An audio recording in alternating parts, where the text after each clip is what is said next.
Europe is once again in disarray over its handling of migrants coming across the Mediterranean from the Libyan coast. There are 2 rescue vessels in the Mediterranean at the moment with several hundred migrants on board, including scores of children, who have been seeking a safe harbour, but they've been mostly denied by various EU countries.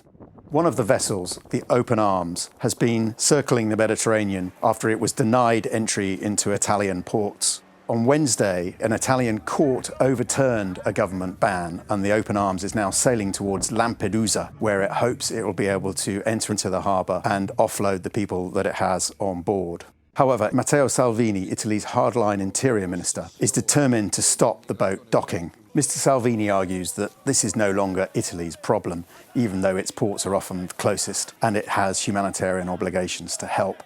Open Arms, for example, is a Spanish boat, and he thinks that Spain should take in the migrants. Spain has so far refused to do so, pointing out that it has already taken 20,000 migrants across the Mediterranean, mostly from Morocco, so far this year. But it now seems ready to accept at least some of those people who are on board. At the root of the issue here is the fact that Europe's asylum system puts an unfair burden on frontline countries. The rules require asylum seekers to apply for asylum in the first country in the EU where they step foot.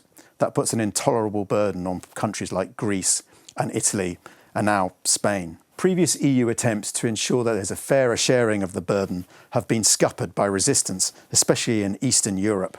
President Emmanuel Macron earlier this summer brought together a number of countries to try and come up with a system of cooperation and burden sharing. But Italy, perhaps betraying Mr. Salvini's political motives here, boycotted the event. The numbers coming across the central Mediterranean are just a fraction of what they were in the 2015 to 2016 migrant crisis, when 1.4 million made their way across the sea into Europe. But it is still a huge problem for the EU, revealing its political divisions and the lack of a common asylum system that allows the bloc to handle the arrival of migrants without putting their lives at risk.